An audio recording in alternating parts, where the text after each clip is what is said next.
லதா சொன்னால் ரஜினி கேட்டுக்கிறாரு. ஏடிஎம் மிஷினாக மாற்றி வச்சுருக்கு அந்த அம்மா, எப்போ வேணாலும் இது கார்டை போட்டு காசு எடுத்துடலாம். தனுஷ் அப்படி செய்ய முடியல. அப்போது சண்டை சச்சரவு நடக்குது.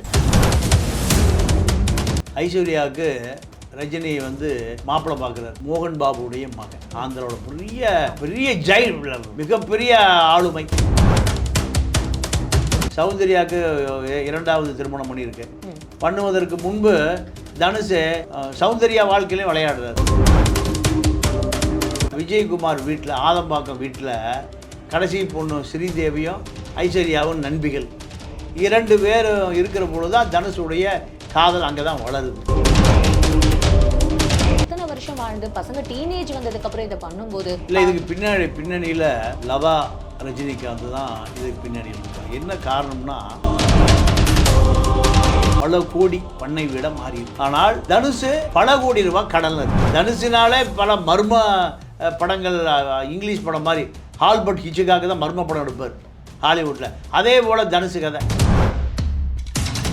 அவர்களால நிறைய பேரோட சினிமா இண்டஸ்ட்ரியில ஹீரோயின்ஸோட வாழ்க்கைலாம் போயிடுச்சு அப்படின்னு சொல்லிட்டு, அமலா பாலோட கிசு, ஐஸ்வர்யா ராஜேஷோட கிசு, இந்த கிசு எல்லாம் சினிமா தோன்றிய காலத்துல இருந்து இருக்கு. நீங்க சினிமா துறையை பொறுத்த வரைக்கும் கிசு எல்லாம் ஒரு பெரிய பிரச்சனையே இல்லை. ரஜினிக்கு வராத கிசுவா?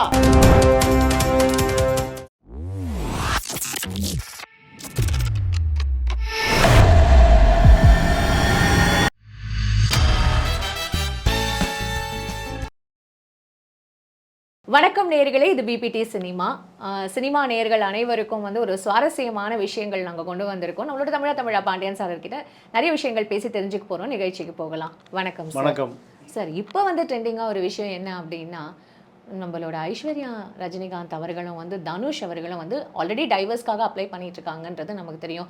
இப்போ போய் திருப்பியும் அப்ளை பண்ணிட்டு இருக்கிறதா, அப்புறம் அது எல்லாமே வெளிப்படையாக பண்ணலாம் சார். ஆனால் இவ்வளோ தூரம் வெளிப்படையாக பண்ணும்போது ரஜினி சார் அவருக்கு இருக்கிற மார்க்கெட்டு இன்டர்நேஷ்னல் லெவல்ன்றது நமக்கு தெரியும். ஆனால் அவரோட பொண்ணாக இப்படி இருக்கும்போது அவங்க இந்த மாதிரி பண்ணுறது அவரை நிறைய விஷயத்தில் பாதிக்காதா சார்? மார்க்கெட் பாதிக்கிறதுன்றது வேற, அது அவருக்கு எப்போதுமே பாதிக்காது. ஆனால் இது எப்படி சார் ஃபிலிம் இண்டஸ்ட்ரியில் இல்லை ஒரு சினிமா இண்டஸ்ட்ரியில் அவருக்கு ஒரு தாக்கம் இது கண்டிப்பாக ஏற்படுத்தும் இல்லை சார்? இல்லைம்மா, இது வாழ்க்கை இண்டஸ்ட்ரி வேறு, சினிமா இண்டஸ்ட்ரி வேறு. வாழ்க்கை என்பது ஐஸ்வர்யாவும் தனுஷும் முடிவு செய்ய வேண்டியது. 2 பேருமே பிரிந்து ஏறக்கூடிய 2 வருஷம் ஆச்சு. சட்ட ரீதியாக பிரிவதற்கு இப்போது நீதிமன்றத்தில் தனுஷ் வழக்கு பதிவு செஞ்சுருக்கேன். ஐஸ்வர்யா வழக்கு பதிவு செய்யவில்லை. இப்போது தனுஷ் நோட்டீஸு ஐஸ்வர்யாவுக்கு போனால், ஐஸ்வர்யா நான் விவாகரத்தை செய்வதை விரும்புகிறேன், இது ஒரு கோர்ட்டில் அவங்க தரப்பு வழக்கறிஞர் கோர்ட்டுக்கு போனால் கோர்ட் உடனே டைவர்ஸ் கொடுத்துறாது. 6 மாத கால அவகாசம். ஏன்னா மனம் மாறி 2 பேரும் ஒன்று சேருவதற்கு ஒரு வாய்ப்பு கொடுக்கும் நீதிமன்றம். நீதிமன்றத்தை பொறுத்த வரைக்கும் எந்த குடும்பத்தையும் சேர்த்து வைக்கத்தான் முயற்சி பண்ணுமே தவிர பிரிப்பதற்கு முயற்சி பண்ணாது. அதனால் எந்த வழக்கம், கொலை குற்றவாளி வழக்கு போனால் கூட உடனே பெயில் கொடுத்துருவான். நீங்கள் 90 நாளில் சார்ஜ் ஷீட் போட்ட உடனே போடலைன்னா குற்றவாளி வெளியே வந்துடலாம். ஆனால் குடும்ப நீதிமன்றம் குடும்ப வழக்கில் 6 மாத காலம், 180 நாள் 2 பேரும் மனம் மாறி, நீங்கள் 2 குழந்தைங்க இருக்குது, 2 பசங்க, பெரிய பசங்க இருக்காங்க சார். கல்யாணம் ஆகி ஒரு குறைந்த நாட்களில் இவங்க டைவர்ஸ் அப்ளை பண்ணால் கூட ஏதாவது யோசிக்கலாம். ஆனால் இத்தனை வருஷம் வாழ்ந்து பசங்க டீனேஜ் வந்ததுக்கப்புறம் இதை பண்ணும்போது உண்மையாகவே இது ரொம்ப பரபரப்பாக மட்டும் இல்லை சார். இது எப்படி இல்லை, இதுக்கு பின்னணியில் லதா ரஜினிகாந்த் தான் இதுக்கு பின்னணியில் இருக்காங்க. என்ன காரணம்னா, இன்றைக்கி ரஜினியுடைய ஒரு 75 வயது அவருக்கு. இப்போ அவர் திரைப்படத்தில் சம்பாதித்த பல கோடிக்கணக்கான ரூபாய்கள் பூரா ஆஸ்தியாக, நிலமாக, பல கோடி பண்ணை வீட மாறியிருக்கு. ஆனால் தனுஷ் பல கோடி ரூபாய் கடனில் இருக்கார். பல கோடி ரூபாய் கடனில் இருக்கார். சொந்த படம் எடுத்து நிறைய கடனாகி நிறைய தடுமாறிட்டு இருக்கார். அப்போது ஒரு கால் நீங்கள் ரஜினியுடைய ஆஸ்தி மகள் ஐஸ்வர்யாவுக்கு வரும். அப்படி வருகிற பொழுது இந்த சொத்து மீது தனுசு வைத்த கடன் முழுமையாக கரைஞ்சு போயிடும். உண்மைதானே சார்? ஆனால் இது முடிவு செய்ய வேண்டியது நீங்கள் நானுமா? வருத்தப்பட வேண்டியது யார் முடிவு செய்யணும்? தனுசு முடிவு செய்யணும். ஆனால் தனுசு அதை கடன் மேலும் மேலும் வருவதை, சொந்த படம் எடுப்பதை அவர் தவிர்க்க முடியாமல் இருக்கார். அப்படி பிரம்மாண்டமாக அவங்க தானே சார் இப்போ வீடெல்லாம் கட்டி வீடெல்லாம் குடி போயிருக்காரு. அப்படி இருக்கும்போது இந்த காலகட்டத்தில் இந்த மாதிரியான ஒரு விஷயங்கள் வந்து நடக்கும்போது அவருக்கு மட்டும் பாதிப்பு இல்லை, பசங்களுக்கு தானே சார். இப்போ பசங்களை பற்றி யாருமே கவலைப்படல, பசங்களுக்கு தானே சார் பெரிய லெவலில் அது மனசை பாதிக்கும். ஒருவேளை ஸ்டார் குடும்பம் அப்படின்றதுனால அவங்களுக்கு பாதிப்பு ஏற்படாதா சார்? இல்லை, எந்த ஸ்டார், பல ஸ்டார் குடும்பங்கள் நீங்கள் எங்கே வந்துருச்சுன்னா தெருவுக்கு வந்துருச்சு.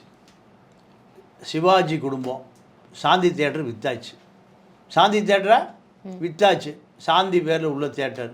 நீங்கள் சாந்தியுடைய மகளை சத்யபிரியாவை யாருக்கு கொடுத்தாங்கன்னா, நீங்கள் ஒரு முதலமைச்சர் மகனுக்கு கொடுத்தாங்க. ஜெயலலிதாவுடைய வளர்ப்பு மகன் சுதாகரனுக்கு கொடுத்தாங்க. அடுத்த முதலமைச்சர் அவர் தான். ஜெயலலிதாவுடைய அத்தனை சொத்துக்களும் ஆஸ்திகளும் தமிழ்நாடே அவருக்கு தான் போக போகுது. யாருக்கு? சுதாகரனுக்கு. இப்படி தான் நம்பி பொண்ணு கொடுத்தாங்க. பொண்ணு கடைசியில் கண் கலக்கிட்டு வந்து வீட்டில் நிற்கிது. எங்கடா மாப்பிள்ளைனா, மாப்பிள்ளை ஜெயிலில் இருக்கார். மாப்பிள்ளை பரப்பன அக்கரஹார ஜெயிலில் இருக்கார். ஏன்னா முதலமைச்சர் பதவி வரும்னு பார்த்தா கடைசியில் ஜெயில் பதவி தான் வந்திருக்கு. அப்போ அந்த பொண்ணுடைய வாழ்க்கை இன்றைக்கி ஒரு பெரிய சொத்துக்குத்தெல்லாம் போய், முதலமைச்சர் நாற்காலி போய், ஜெயலலிதாவுடைய வாரிசுங்கிறதெல்லாம் போய், இப்போ தெருவுக்கு ஒன்றுமே இல்லை. அப்போது அதை நீங்கள் இப்போ என்னென்னா, பிரபுக்கும் சாந்திக்கும் பெரிய கோர்ட்டு வழக்கு. சிவாஜி குடும்பம் பல சொந்த படம் எடுத்து என்னாச்சு, கடன், தலைக்கு மேலே கடன். இப்போ என்னன்னு கேட்டிங்கன்னா, குடும்பத்துக்குள்ளேயே சண்டை சச்சரவு, சொந்த பந்தமெல்லாம் பிரிஞ்சிருச்சு. இதை லதா ரஜினிகாந்த் இப்போ பார்க்குது. அப்போது எதிர்காலத்தில் சிவாஜி இப்போ இல்லை, கமலா அம்மா இப்போ வயதாகி மூளையில் இருக்குது. அந்த அம்மா சொல்ல யாரும் கேட்கல. இதே போன்ற நிலைமை தன்னுடைய மகளுக்கும் பேரனுக்கும் வந்துடும். ரஜினியுடைய 5000 கோடி ரூபா சொத்து.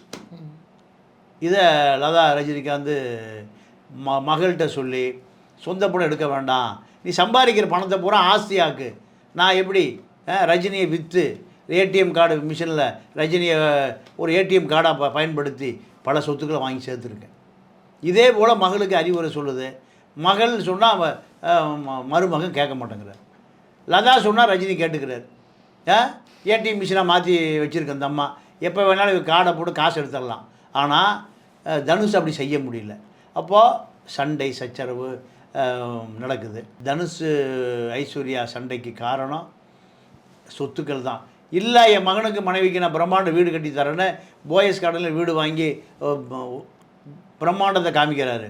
அப்போ லதா சொல்லுது, இது மாதிரி 100 மடங்கு சொத்து என்கிட்ட இருக்குது, 100 மடங்கு இத்தனை ஆண்டு காலம் நீ நடிச்சு எத்தனை கோடி ரூபா வச்சுருக்க. அப்போ இந்த பிரச்சனை முற்றுகிறது. இதுதான் விவாகரத்து வரை வருகிறது. நம்ம அப்படியே கல்யாணத்துக்கு போயிடுவோம். ஐஸ்வர்யாவுக்கு ரஜினி வந்து மாப்பிள்ளை பார்க்குறாரு. மோகன் பாபுடைய மகன், ஆந்திராவோட பெரிய ஜெயில், மிகப்பெரிய ஆளுமை, பெரிய குடும்பம். அப்போது இவருக்கும் அவருக்குமான, ஆனால் அந்த பொண்ணை நான் சென்னையிலேயே செட்டில் ஆகணும், அங்கே போய் இருக்க முடியாதுங்குது. அப்போது அந்த காலகட்டத்தில் தான் பெரிய நாயுடு ஹால் ஓனர், ஆமாம், அவர் பல 1000 கோடி வர்த்தகம். கடைசியாக என்னாச்சுன்னா 2 பேரும் காதல் முடிஞ்சு அவர் தற்கொலை பண்ணி செத்து போயிட்டார். அடுத்து நம்ம டி ராஜேந்தர் போய் சிம்பு, அவர் அதுவும் முடிஞ்சு போச்சு. கடைசியாக எங்கேன்னு கேட்டிங்கன்னா விஜயகுமார் வீட்டில், ஆதம்பாக்கம் வீட்டில் கடைசி பொண்ணு ஸ்ரீதேவியும் ஐஸ்வர்யாவும் நண்பிகள் 2 பேரும் இருக்கிற பொழுது தான் தனுஷுடைய காதல் அங்கே தான் வளருது. இது ஒரு கட்டத்தில் விஜயகுமாரும் ரஜினியும் உட்கார்ந்தா பேசி 2 பேருமே திருமணம் செய்ய முடிவு பண்ணிட்டாங்க. இந்த திருமணத்தை நடத்தி வைக்கணும்னு விஜயகுமார் வீட்டில் தான் முடிவு செய்து திருமணம் நடந்தது தனுஷுக்கும். இதுக்கு நடுவில் தனுஷு நீங்கள் மேலூர் இருக்கக்கூடிய டைம் கீப்பர் கதிரேசன் என் பையனை வந்து நிற்கிறார். ஆமாம் சார், இப்போ வரைக்குமே அதுவும் வந்து ஒரு கோர்ட்டில் வந்து கேஸாக தான் சார் போயிட்டுருக்கு. இவங்க என்னோட பையன், தனுஷ் அவர்கள் என் பையன் அப்படின்னு சொல்லிட்டா ஒரு பேரண்ட்ஸ் அவங்க வந்து நிற்கிறாங்க. ஆனால் அதுக்கு என்ன சாட்சி இருக்குன்றதை வந்து இனிமேல் யாருமே நிரூபணம் பண்ணாத மாதிரி தானே சார் இருக்குது. ஆனால் இன்னைக்கு வரைக்கும் இறந்து போன கதிரேசனை டிஎன்ஏ டெஸ்ட் எடுக்கவே மாட்டேங்கிறாங்க. ஏன் எடுக்க மாட்டேங்கிறாங்க? அப்போது அது ஏதோ உண்மை அதில் புதைஞ்சு கிடக்கு. இப்படி தனுஷினாலே பல மர்ம படங்கள், இங்கிலீஷ் படம் மாதிரி ஆல்பர்ட் ஹிட்ச்காக் தான் மர்ம படம் எடுப்பார் ஹாலிவுட்டில். அதே போல் தனுஷு கதை. ஆனால் இத்தனையும் மீறி தனுஷு படம் இன்றைக்கி வந்து அவர் ஒரு உச்சபட்ச நடிகராக தான் இருக்கார், சூப்பர் ஸ்டாராக தான் இருக்கார். இந்த சூப்பர் ஸ்டார் ரஜினியை போல் ஏன் சொத்து சேர்த்துல, ஏன் நிலங்கள் இல்லை, ஏன் பண்ணை வீடு இல்லை, ஏன் ஆடி கார் இல்லை, இதெல்லாமே தான் ஒரு மனிதனுடைய புகழால் கிடைக்கக்கூடிய வருமானம். ரஜினி இருக்கிறது அப்படியே அசட்டாக மாறி இருக்கு. இது தனுஷுக்கு அப்படியே கடனாக இருக்குது. தனுஷனுடைய வாழ்க்கை இன்றைக்கி ஒரு திரைப்பட கதாநாயகனாக இருந்து ரஜினி மருமகனாக இருந்து இன்றைக்கி அது ஒரு பெரிய சறுக்கல்ல போயிட்டுருக்கு. இது ஐஸ்வர்யாவுடைய விவாகரத்து மூலம் இன்னும் அவருடைய மார்க்கெட் சறுக்குவதற்கான வாய்ப்பு இருக்குது. ஏன்னா கதிரேசனுடைய மகன்தான் தனுஷ். இது 10வது வரைக்கும் மேலூரில் படிக்கிறாரு. மேலூர் வந்து அனாதைன்னு கிளம்பி வந்து கஸ்தூர் ராஜா வீட்டுக்கு வேலைக்கு போகிறார். கஸ்தூர் ராஜாவுடைய மகனாக அவர் வைத்துக் கொள்கிறார். ஆனால் அவரை சின்ன குழந்தையில் பார்த்ததாக பல பேர் சொல்கிறாங்க. அப்புறம் கஸ்தூர் ராஜா கதிரேச சண்டைக்கு ஒரு முடிவுக்கு வரணும்னா டிஎன்ஏ டெஸ்ட் எடுத்து மக்களுக்கு சொல்லணும், மீடியாவுக்கு சொல்லணும். அதை சொல்ல மறுக்கிறார் கஸ்தூர் ராஜா. அப்போது இதில் ஏதோ மர்மம் இருக்குன்னு தானே அர்த்தம். அது மட்டும் இல்லாமல் சார், தனுஷ் அவர்களால் நிறைய பேரோட சினிமா இண்டஸ்ட்ரியில் ஹீரோயின்ஸோட வாழ்க்கைலாம் போயிடுச்சு அப்படின்னு சொல்லிட்டு நிறைய கிசுகிசுப்பு, ரூமர்ஸு, காசிப்ஸ் எல்லாம் வந்து போச்சு இல்லை சார். அதனால் கூட வந்து ஐஸ்வர்யா ரஜினிகாந்த் அவர்கள் இவங்க கிட்ட வந்து அதுக்கு கூட ஒரு சான்சஸ் இருக்குமோ, ஒரு டைவர்ஸ் கேட்கறதுக்கு அது கூட ஒரு வாய்ப்பு இருந்திருக்கலாம் அப்படின்ற மாதிரி பேசப்படுதே சார். பிரபல நடிகைகள் அவங்களோட வாழ்க்கையை இழந்திருக்காங்க அப்படின்ற மாதிரிலாம் பேசப்படுதே சார். அது கூட ஒரு ரீசனாக இருக்குமா? பிரபல நடிகைகள் வாழ்க்கை இழந்தாங்க, வசதி இழந்தாங்க எல்லாம் பயில்வான் சொல்லுவார் எல்லாத்துக்கும். எத்தனை பேர்ட்ட எத்தனை முறை இழந்தாங்கன்னு. அதெல்லாம் ஒரு செய்தி இல்லைம்மா. திரைப்படத்துறையை பொறுத்தவரை நீங்கள் வசதி, வாய்ப்பு, பணம், நிலம், பேங்க் பேலன்ஸ் இதுதான் அங்கே மானம், மரியாதை, சுயமரியாதை எல்லாமே அதுதான்.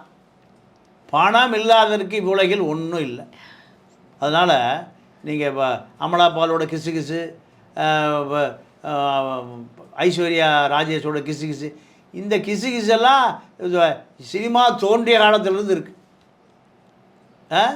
சினிமா தோன்றிய காலத்திலிருந்து இருக்குது. அதனால் இது ஒரு பெரிய விஷயமாக இல்லை.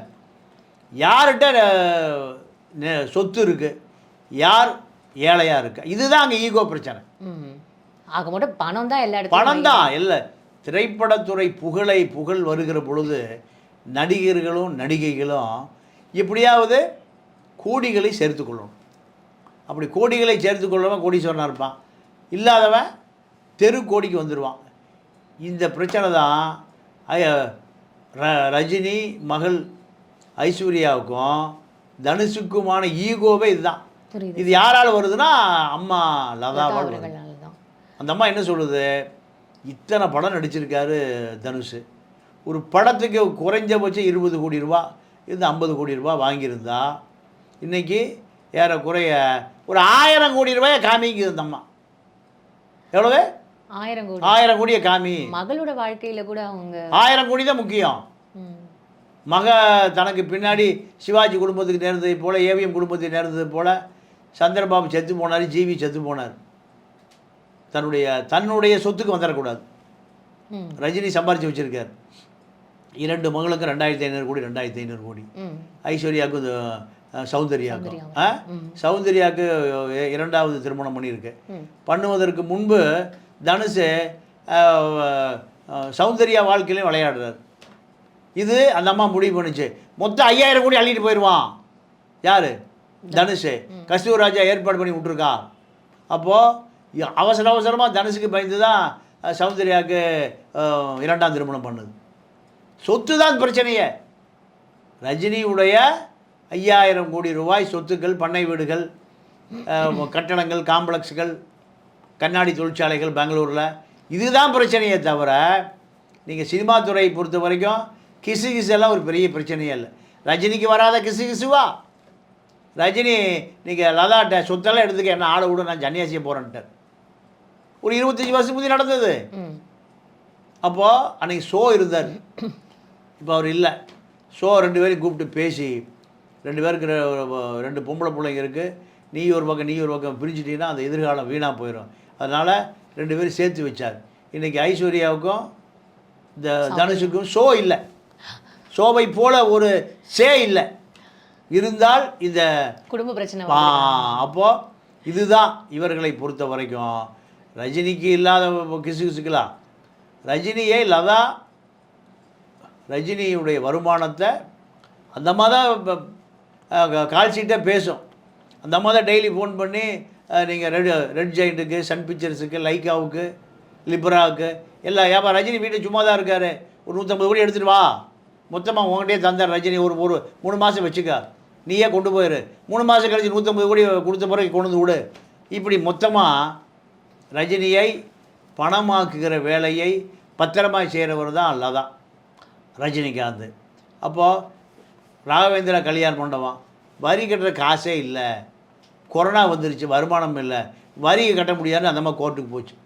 கோர்ட்டு தொலைச்சு 5000 கோடி வச்சுட்டு நான் ஆக்ஷனாக பண்ணுறேன், அதெல்லாம் கோலம்பாது வச்சுக்க, ஓடி வந்துருச்சு. அப்போது 5000 கோடி இருந்தாலும் வரி கட்டுறக்கே யோசிக்கிறாள் அந்த அம்மா. ஆனால் தனுஷு நீங்கள் எல்லா காசும் எங்கே இருக்குன்னு கேட்டால் கிசியில் காணாமல் போச்சுக்கிறாங்க. அதனால தான் நீ எங்களுடைய அத்தனை சொத்துக்களையும் இழந்துருவீங்க. அதனால் ஐஸ்வர்யாவை பாதுகாக்கணும்னா சொத்தை பாதுகாக்கணும், சொத்தை பாதுகாக்கணும்னா ஐஸ்வர்யாவை பாதுகாக்கணும், 2 குழந்தைகளை பாதுகாக்கணும். இதற்காகத்தான் நீங்கள் விவாகரத்து என்ன எந்த காலத்துலேயும் தனுசு வைக்கிற கடனுக்கு தனுசனுடைய மனைவியினுடைய சொத்துக்கள் கண்டிப்பாக வழக்கில் இணைக்கப்படும், வழக்கில் பறிமுதல் செய்யப்படும். இந்த எதிர்கால இழப்பை தவிர்ப்பதற்காக மருமகனை இழப்பதை தவிர ஒரு வழி இல்லை. இதுதான் லதா ரஜினிகாந்த் எடுத்த முடிவு. அது ஐஸ்வர்யாவுடைய குழந்தைகளும் ஏற்றுக்கொண்டார்கள். இதுதான் இந்த வழக்கினுடைய சாராம்சம். நன்றி. உங்கள் பொன்னான நேரத்துக்கு ரொம்ப நன்றி. நன்றி, வணக்கம்.